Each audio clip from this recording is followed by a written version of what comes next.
Welcome to Locked On Golden Knights. The Golden Knights with a weekend loss to the Colorado Avalanche 3-2. Now they stay at home to host the Toronto Maple Leafs tonight. You're Locked On Golden Knights, your daily podcast on the Vegas Golden Knights, part of the Locked On Podcast Network. Your team every day.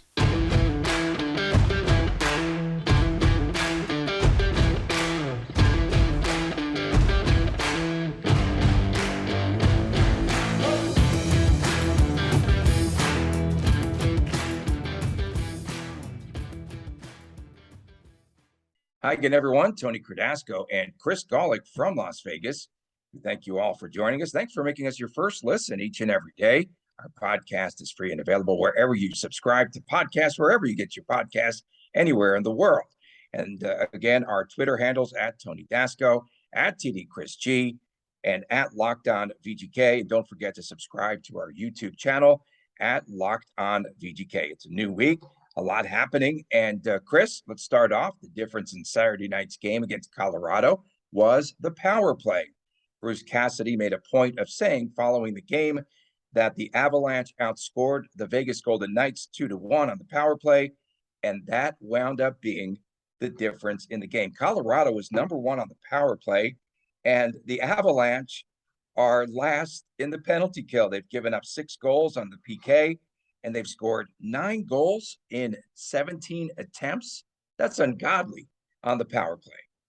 I think they loaded up against the Blackhawks in that first game. Not that it matters. You still got to put the puck in the net. Doesn't matter who you're playing. But I'm pretty sure the Blackhawks were, I think, 4 of those goals, if I'm not mistaken, on opening night. But still, that's a lot, definitely. It pads the stats. And listen, Colorado's a good enough team 5-on-5, right? Colorado is good enough 5-on-5. Now you put them on the advantage and bad things are going to happen for the home team. But, all in all, it was a fine game by the Vegas Golden Knights. I think we knew Colorado was not going to come into this game like a normal team off a back-to-back. They lost to Seattle at home, Colorado, that is. So you knew they were going to want to do their best to right the ship the following night in a tough matchup at T-Mobile Arena. I mean, that's our reality, folks. Coming to Vegas on a Saturday night is a tough place for the opponent and something that we should certainly embrace as VGK fans. Yeah, and again, there was that span in the first period. Colorado played keep away. I want to say I lost track because they were at 9 minutes, right? And then I just kept trying, and they never did say how long that period of time was before VGK had a shot on goal. It might have been as high as 15 minutes in that first period. And I think that's one of my greatest concerns. And then also Colorado Avalanche tilting the ice in the first period. We've seen when stronger teams take advantage of VGK and they just hold the puck in that end, in their offensive end. So thinking back, and I feel so bad I'm going to say this, but I think it's Ray. He's our usher in the back of 217, and his job, he has a thankless job. His job is to, and I got a path there, so give me a second, but his job is to make sure people don't go up and down the aisle while the puck is in play. And he's very polite, but he has to be, it's his job to make sure people don't do that. And he's constantly saying that. And he was chatting with a very, nice spectator while they were waiting. And there was a long span in the first period where I felt like 8 minutes went by where there wasn't a whistle. It was probably a little less than that. But point being, I think we're talking about the same span where Colorado just had the puck the entire time. And, Vegas could not get anything going. And this is what you expect. I got to get his name. I will in a second here. But this is what you expect against the team off a back-to-back. They come out with some energy. Winnipeg even came out with some energy on Thursday night, but they faded away pretty fast, where Colorado came out with some energy. They got gifted a power play, and I put this on my Twitter handle. I'm going to take it on the Locked On VGK as well, and I definitely want to take a second to explain that. So I think it was Stevenson that went to the box early. It was the first McKinnon goal. So here's the situation and the way I saw it. You have two referees, 2 linesmen. The 2 referees have to be basically across the ice and diagonal from each other. They keep approximately a third of the ice between them so they can cover everything that's happening, whether it's the back of the play, the live play, et cetera, et cetera. There's a play where the Colorado forward is taking the puck, and I believe Stevenson was the defender. Stevenson makes a swipe at the puck, in the process takes out the Colorado player. The first thing I did was I looked up at the ref that was right in front of the play, that had the play coming at him. And that ref kept his hand down. He had a clear view of the play. He wasn't screened or anything like that. He had a clear view of the play. He didn't put his hand up. So immediately in my head, I say, okay, Stevenson got the puck first. If you try and poke check the puck away, if you get puck first, you're good. Even if you take the player out, well, it's not egregious or something, dumb like that. Taking out the player is part of the game at all levels, whether it's kids, adults, and pros, and anything in between. I hear a whistle, and I see the back referee just crossing the red line with his hand up, sending Stevenson to the box. And I'm trying to figure out what's happening here. And listen, any ref can make a call anywhere on the ice. It's not just because it wasn't in front of the ref, it's someone's call. That's not how it works. But at the NHL level, there's got to be a little more trust with your partner when he's 6 feet away from it. So, and that didn't cost the game or anything like that. I'm not going to be sour, like saying, oh, the VGK lost the game because of the officiating. Colorado was the better team. They were the better team in the right spots, but that certainly set the path in a rough spot for the Vegas Golden Knights last night. Four times, referees obstructed the path, and got in the way of the puck for Colorado in that. No, the refs are never in the way. Refs are never in the way, Tony. Let's talk about goaltending. Alexander Georgiev, that's the best game. Might be the best game I've ever seen him play, because I'm a Rangers fan and I watched him an awful lot. And Logan Thompson beating himself up after the game. LT, he has to stay on course. He has to stay the path. Tonight in the game, we'll get into the Maple Leafs later, but who would you start in the back-to-back for VGK? I would come back with Logan Thompson. He beat himself up.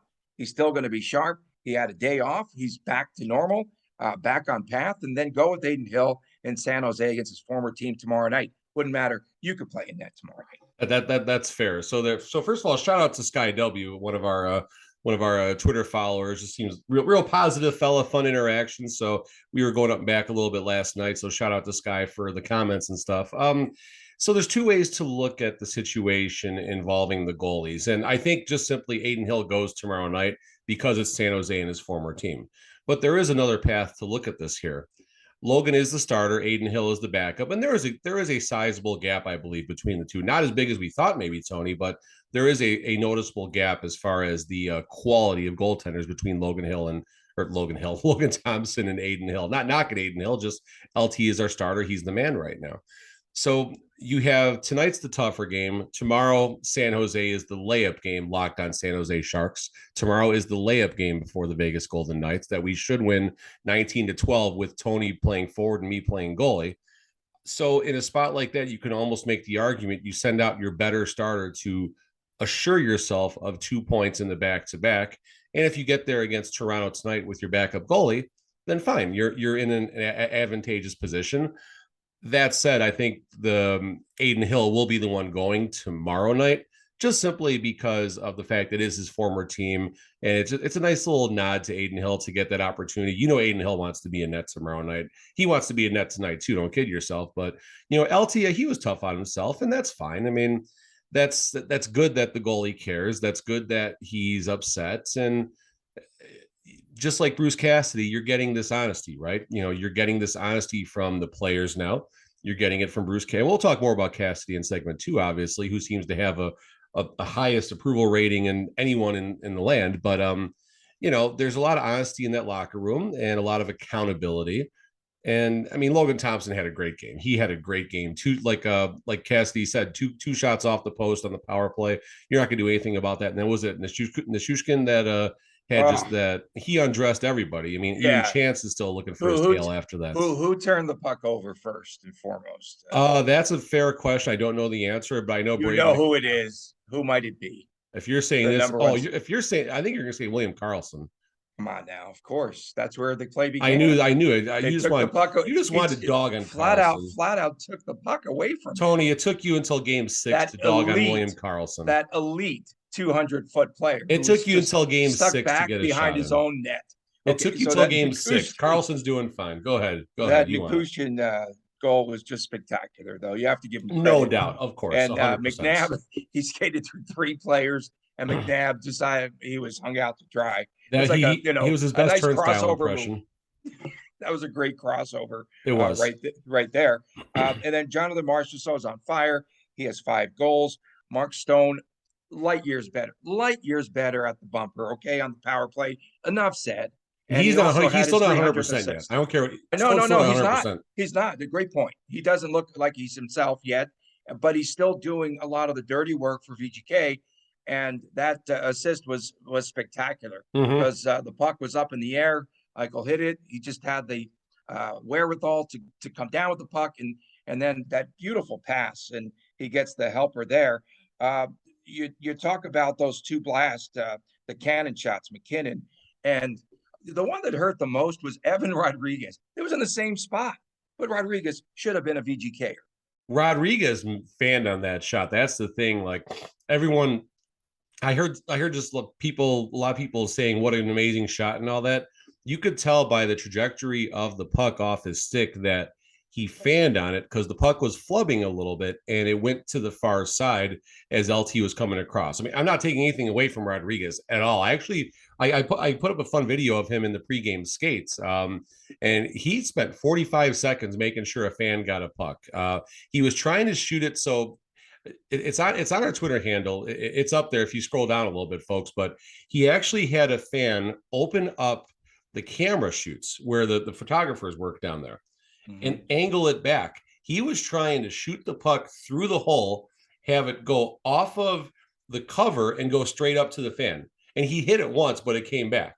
So that was pretty cool. And just want to take a second, folks. Enjoy the game.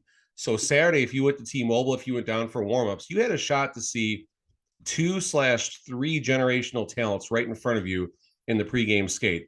Cale Makar, who, for my money, is going to go down as a top 3 defenseman. His floor is literally like a top 5 defenseman, and his ceiling is the best defenseman of all time. You got McKinnon out there, and you got Eichel out there. The best defensive play of the entire game was the 2-on-1 where Cale Makar goes sliding and knocks the puck away from Mark Stone on the 2-on-1. That was the best defensive play, period, in that game. Bo Byram is second-year player now, phenomenal rookie season on the Stanley Cup win, is playing alongside of Cale Makar. And there was one where he just deflected one right above the crease. I mean, Colorado showed why they are a Stanley Cup champion and the type of effort that it's going to take to defeat them. And VGK didn't play a bad game. I want to be clear, and this is part of my interaction with Sky. This is not going to be a dump on VGK game or anything like that, but this is a great learning opportunity to show you're not going to be at your best for 60 minutes a night. You're not going to be at your best 82 games a season. But Colorado was opportunistic when they needed to be and did the little things right. There were also pockets where VGK controlled a lot of the second and third period. But again, an opportunistic going off of the individual effort, of course, where Carlson turned the puck over. Oh, my goodness. Carlson turned the puck over, and then the rest is history there. Jack Eichel, not dogging him. He turned. No. It's reality. Not dogging him. It's reality. It's reality. Over. It's time to write another one of those puff pieces on William Karlsson this week.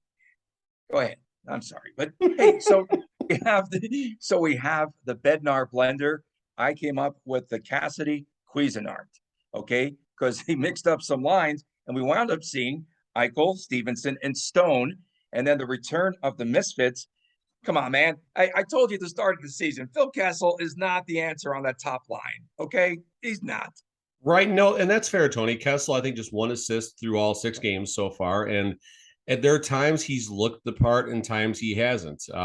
So in my conversation, we're going back to the night that Phil Kessel was signed. I had a fanboy moment. I called in when I Twitter, whatever the Twitter space thing is called. And they were doing something.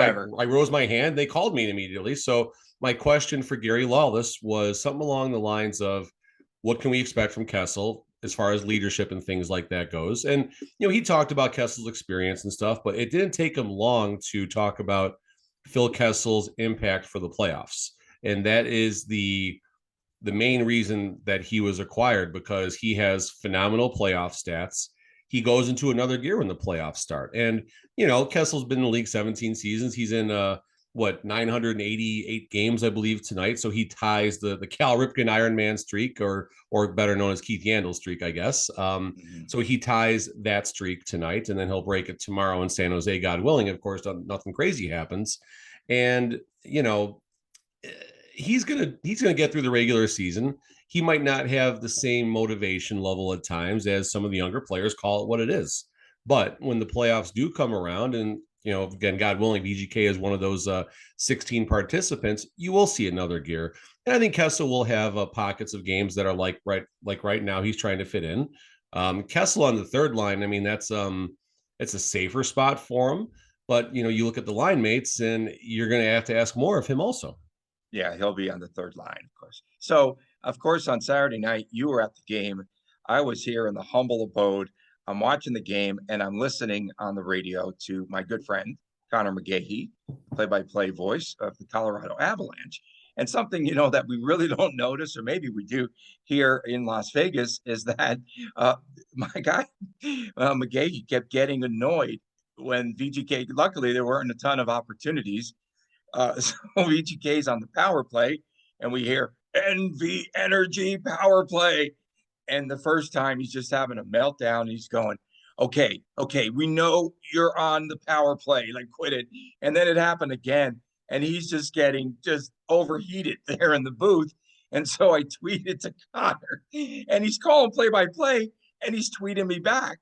I was just like, I quoted him, and he's going, yep, that was me. But that was really funny, though. And he's a great guy, and great play-by-play guy, too. So I was going back and forth, but I was kind of amazed that he's calling a game, which is really tough, and especially in the NHL and all the way up there in the nosebleeds. You can't see a lot of what's going on at times.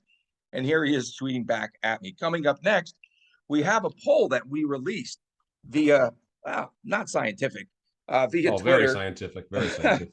And with most of the precincts reporting, we find out that Bruce Cassidy is doing a good job behind the bench. We'll get to that right after this on Locked On Vegas Golden Knights. The numbers don't lie. In the last decade, over 4 million people have chosen Simply Safe Home Security to protect their home. You don't earn that kind of trust from many people without doing something right. At Simply Safe, your safety is the most important thing. It's all that really matters. And I know because I use Simply Safe in my own home. The product that you have, it's cutting-edge security technology powered by 24/7 professional monitoring agents who always have your back. And I really do like it. And with 24/7 professional monitoring, Simply Safe's agents call you in that moment that a threat is detected. They dispatch the police or the first responders in the event of an emergency, even if you're not at home or cannot be reached. Simply Safe is something that blankets your home in protection with the advanced sensors in every room, window, and door. HD security cameras for inside and outside of your home, smarter ways to detect motion that only alert you when the threat is real, and even hazard sensors that instantly detect fires. Customize the perfect system for your home. You can do it in just a few minutes at simplysafe.com/LockedOnNHL. That's Simply Safe, SIMPLI. Save 20% off of Simply Safe security system when you sign up for the interactive monitoring plan, and you'll get the very first month free. Visit simplysafe.com/LockedOnNHL to learn more. There's no safe like Simply Safe. Welcome back to Locked On Golden Knights. Tony Cardasco, you like that read, and Chris Golick here in Las Vegas. He is Simply Chris. I'm Simply Tony with an I, of course. And make sure that you subscribe to our YouTube channel, Locked On VGK.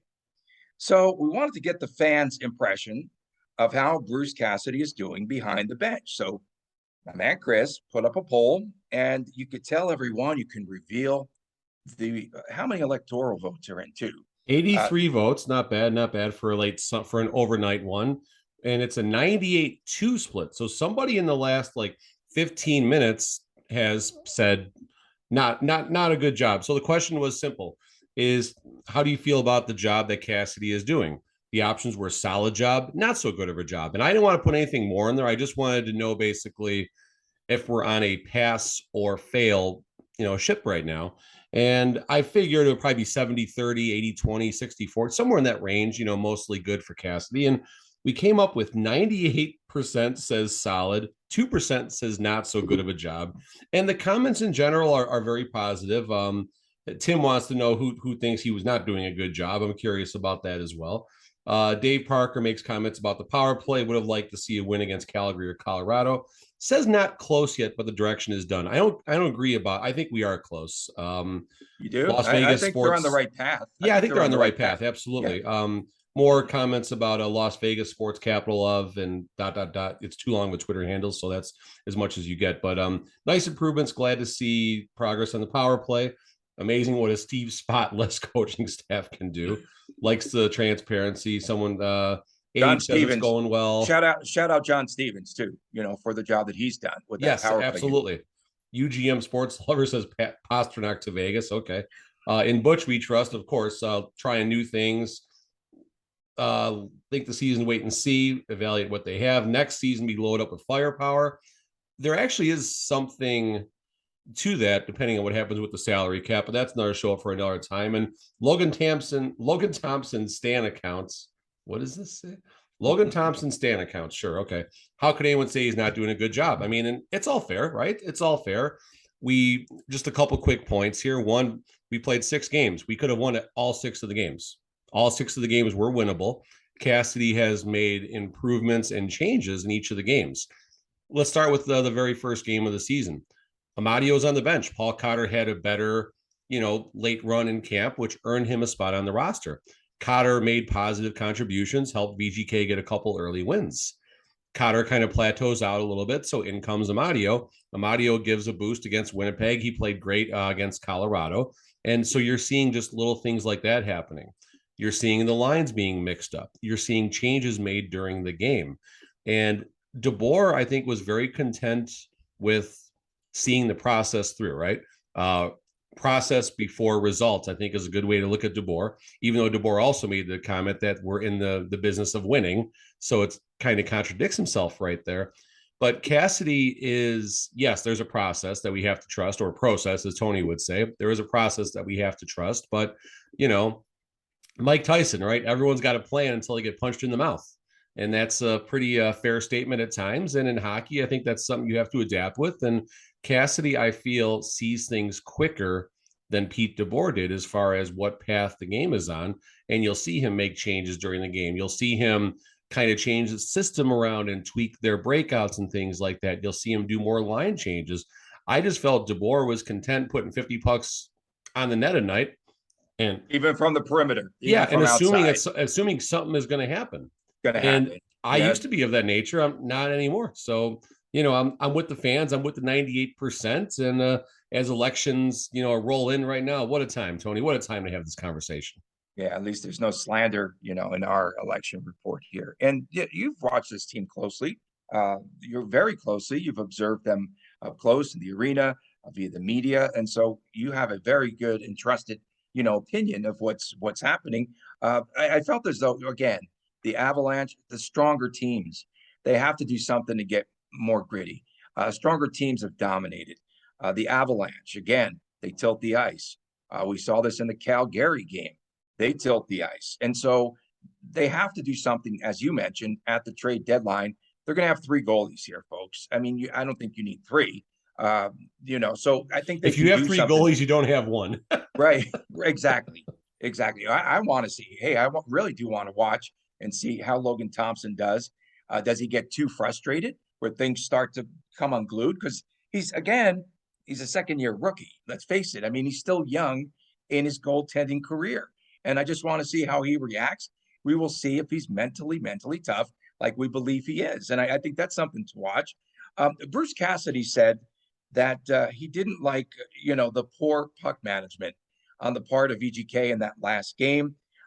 He said it's really dangerous when you're giving up the puck to a team like Colorado. You can't do that. You can't mismanage the puck against Colorado. They are too fast and too talented. And this is something, again, another weakness for the Golden Knights. Again, stronger, more physical teams are beating them to the punch. I felt as though, even though it was a 1-goal game, I felt they were not in that Calgary game. I did have a better opinion and better feeling in the game against Colorado. And as Cassidy pointed out, it was a 2-1 final in his mind on the power play. No, it's all 100% fair and truthful, everything that you said right there.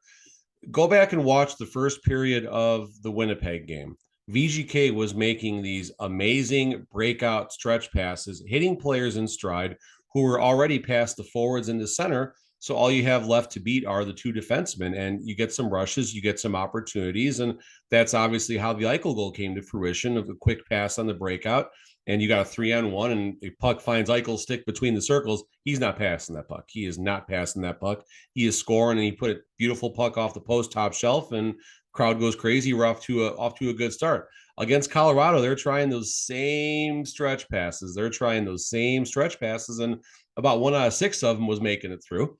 And that's not, again, I'm not knocking the VGK. I'm simply saying Colorado is a better team. And this is where it's going to take more creativity on the part of the VGK to find ways to, what's their second, what's their third option when they want to go for that home run pass. And, you have 2 defensemen back instead of 1, it's whatever it takes. I did notice they are somewhat changing their power play entry. They have been at times going back to having the player kind of trailing in on, for the drop pass, so to speak. So they've kind of gone back to those entries instead of what I saw in the preseason was just 5 people coming at you as fast as possible. And, we'll see what opens up. So they're spinning the dials. They're trying to make those changes. But back to the grit, Tony, yes, there needs to be an answer. Kolesar was throwing his body around, and Kolesar did get a couple good hits in there, and Carrier as well, that got the crowd going a little bit. You have to give credit there for that. That said, I think I turned around to my friends all around us in the back of 217 and said, we need a fight. We need a fight in this game. Mm-hmm. That would have been a perfect game for someone to just challenge someone and get the crowd going. And that would have given an even stronger boost, not in the third period. You don't need to do it in the third period, but in that first period, even in the second period, when things kind of tilted a little bit, just a little something to get the fans and the players stand up off that bench. But again, I don't want to take any of our line 4 players off the ice, because line 4 is the answer, folks. And what I mean when I say that is Colorado gets a goal. Here comes line 4. Coming out of a commercial break, things aren't going our way. Here comes line 4. They keep the puck in the offensive zone more times than not. And that's just the eye test. I don't have a stat to back that up with, but our line 4 is doing what line 4 needs to do. And it's giving a chance to roll 3 solid lines to attack, and a 4th line who is also attacking right now. 27 block shots for VGK in that game the other night. So they're getting back and doing a good job, decent job defensively. So that's a good sign. And again, just have to really like Bruce Cassidy. By the way, his Boston Bruins former team, the first to 10 points in the National Hockey League. And he's always looking at the box score every day. But so he said he's so transparent. I really enjoy his pressers, because he actually says something. He says something. He does. Yeah. He looks right at you when he's answering. He talks to you. He's not talking to the room. Like the one question I got in on Thursday, like it was right back to me. It was right back. And I felt like it was me and him talking, not me in the hockey world, not me and 20 other members of the media. It was me and him talking for that moment. Very, very impressed. 100%. Yeah. And so he said, Eichel, Riley Smith, and Phil Kessel were not getting the pucks back at all in the last game. Yep. And he just flat out, I love it though, because he does hold, there's no lack of accountability now, folks. I like what he's doing with this team. No, it's not a country club. I mean, and I have a feeling that Foley took some of what Pacioretty said to Hearts, and really wanted to, and whether that was before the coaching search or if that happened after, we don't know, obviously, from where we sit. But we do know, I think Foley does care about how the team is portrayed in the media to a degree. I don't think he cares about the fact, like about the business side and the cutthroat side. And we'll talk more about that tomorrow in an article, in an article that came out over the weekend. But I think he does care about the operational side, the player's perspective side, because obviously if Pacioretty's out there chirping that it's a country club, it might not make someone who might be available at the deadline that wants to contend, they might not want to come to Vegas. Who knows? We don't know how those conversations take place. So I feel like things are certainly, it's a tighter ship right now, folks. It's a tighter ship right now, and this is what this team needs. Yeah, and I know that to preview, it was a television interview with Vince Sapienza from Channel 5. He does a great job with those one-on-ones, and we'll just give you a little preview taste here. He said that Bruce Cassidy is somewhere in between Gerard Gallant and Pete DeBoer with his temperament and the way that he manages a game. So We'll Gallant return. is the fiery one. DeBoer is not Yeah. the fiery one. Cassidy's in the middle. Got it. He's right in the middle, and I just want to see if things go awry. He just is so transparent. He's going to tell us everything. He's going to spill all the tea. Coming up next, we're going to be scouting the Toronto Maple Leafs as they come to the Fortress tonight. Stay with us right here on Locked On Golden Knights. Welcome back to Locked On Golden Knights. Tony Cardasco and Chris Golick from Las Vegas. And we thank you all for making us your first listen each and every day. Now also check out our YouTube channel and make sure that you subscribe at Locked On VGK. The biggest question going into tonight's game against Toronto, a team that comes off of a win. I watched them play the other night against Winnipeg, and they're going to be one of those tough teams. In the third period, Winnipeg had all the puck possession in that game, but they couldn't get back in the game, and it was a 3-1 final, I believe. And the biggest concern, obviously, is how do you stop Austin Matthews? Currently, he did get cross-checked in one of the earlier games, and he was hurt a little bit, and he still kind of played through it. He has 6 assists, and he has just 1 goal. The fastest player in NHL history to 50 goals. How did he get to 50 goals? I'm going to tell you right now. 22 wrist shots, 8 snapshots, 7 backhanders, 6 tip-ins, 5 slap shots, and 2 wraparounds equals 50. That's how he got there last season. That was fun. I like that. That was fun. You had me enamored as I was paying so close attention to that. That was nice. No empty netters. No empty netters. Oh yeah, good point, Tony. Okay, good point. Good. Okay. Well, neither is Jack Eichel. Toronto's got firepower, and again, folks, this is another one of those games. If you're going down to T-Mobile tonight, get down at the ice level for warmups and watch. You get to see Austin Matthews, you get to see Mitch Marner, you get to see John Tavares, and then other up-and-comers such as Michael Bunting. And it's just this is a great time to be a fan of the game and to get an opportunity to see these players no more than a pane of glass apart from you. That's the takeaway. Toronto, what I remember about them every time I try to make it a point to see. I love seeing the original 6 teams. Number one, I will be there tonight. Me and my dad are going tonight I'll be a fanboying tonight up in 217, drinking expensive beers and stuff like that, having a good time. So come see me in section 217 if you want to talk some puck at intermission, folks. But and what's your usher's name? I think it's Ray. I feel so Ray. bad. Right. I know, and I know my friends told him about the show too. So if he watches this, I owe him a cookie or something for this terrible effort on my side. I've seen the guy for 2 years and I can't say his name. I'm such a bad fan. I'm such a bad person. But Toronto, again, like Colorado, you put them on the power play. All those names I just mentioned coming at you on one unit at times. That's a bad spot to be in, folks. That's a real bad spot to be in. So you got to win the special teams battle. You want to take less penalties, first of all, and then you want to at least keep the sides equal, one power play goal apiece, however you want to spread that up, and then win the game 5-on-5. Win the game 5-on-5. Don't lose a special teams battle. Don't give Toronto a chance because you can blink and they can put up 3 goals in a span of seconds. They have that much firepower. Do they have the goaltending? That's obviously always a question mark for Toronto, and we'll see what improvements they've made. And I'm curious to see what Cassidy comes out with as far as the lines go.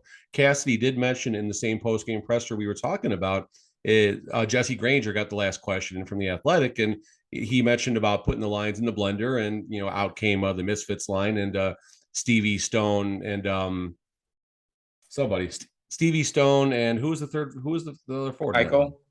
Thank you. Yeah, Jack Eichel. Yeah, that guy. Whatever. But he mentioned about those changes that got made, and if he would go back to that. And Cassidy said, "Well, it's something we can even start with if we want to." So I'm curious, depending on who shows up for the pregame skate this morning, at City National, that might give you an idea of what the lines are going to look like tonight. But there's a good shot you see all the top 9 completely juggled tonight. Kessel's going to get a little ovation tonight. Tonight he ties that amazing Ironman record. I think that's something we got to put up 989. 989. Okay. So that's something we got to put up, I think. What is more impressive, Cal Ripken's streak or Phil Kessel's streak?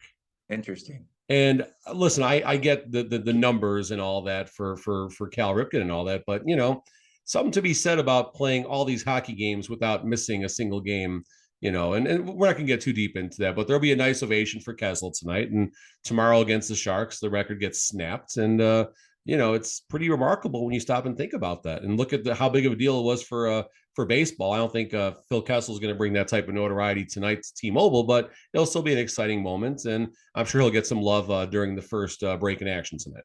Yeah, and for this Toronto Maple Leaf team, as they come into town tonight, Jake Muzzin is sidelined indefinitely, and they're looking at perhaps a Jacob Chikrin trade, a deal with the Arizona Coyotes. 21-year-old Nick Robertson, keep your eye on him. Had 2 goals against Dallas, is 21 years old, comes off of that fractured right fibula injury of a season ago. This is a team that was second place in the Atlantic. Of course, they lost to Tampa in the first round. All their shortcomings in the playoffs are well noted, and they kept their key players. So they did keep their core players with Matthews and Nylander and Marner and Morgan Riley. And let's talk about goaltending for Toronto. So Jack Campbell is gone. He goes to Edmonton, and then they bring in from Ottawa, Matt Murray. Matt Murray is out. He's on the LTIR. They've got like 5 players on LTIR. They are last year's edition of the Vegas Golden Knights. But Ilya Samsonov has been spectacular. He looked great in that the other night, and he's 4-0 on the season. You have to believe we're going to see him again tonight because he does get rest. In Toronto, they came into town. They were here early yesterday morning. So nice. Yeah. So nice. They're going to have a couple of days. They should be pretty fresh. VGK should be pretty No. Vegas flu, Tony. Oh, you're looking at that angle. We don't say that post-pandemic anymore. That's what I was pointing out the other day. Not as much. It happens. No, we don't talk about Vegas flu. Let's bring it back. I think you need to revive that. So really fast. You and the Usher guy. But really fast, let me jump in here. So John Tavares had 2 power play goals the other night. So watch out for him tonight. Good to see him back after that terrible injury he got in the bubble, and we're getting close on time here. But the Vegas flu. So here an observation that I made at the game on Thursday. After it was over, I was just kind of on the plaza, just kind of checking everything out, and just kind of enjoying the moment. That was an exciting night for me. I noticed a lot of the visiting players just walking right across the plaza after the game. They normally stay over by Aria, so they walk through the old Monte Carlo. It's still a Monte Carlo to me. They walk through the Monte Carlo over to Aria, but that's the thing. Like they're just walking through, walking past all the slot machines, all the bars, all the entertainment and stuff like that. I think the Vegas flu is still there to a degree, but I think the players also manage it maybe a little bit better. It's not as, like, geez, what was it? Tortorella, actually, of all people, told the players they should have fun and, get goofy when they came to Vegas. And other coaches have stayed as far as Red Rock to avoid it. I believe Toronto was actually one of the teams that stayed far away from the Strip in one of their trips when they're with their previous coaching staff. So it's, curious to see how that plays out tonight. Yeah, that Matt Murray injury is an abductor injury. I think that's something in your stomach. And then I don't know. I don't even have an abductor. Samsonov, 4-0, 1.73 goals against. Quick prediction. 2-1 VGK, low scoring game tonight. 3-2 Toronto. That's mine, of course. All right. And thanks for making us your first listen each and every day, your second listen. Game to game, my man, Chris Golick is there each and every night, every result on Lock On Game to Game. For my man, Chris Golick, I'm Tony Cardasco. So long for now from Las Vegas. We'll see you tomorrow right here on Locked On Golden Knights.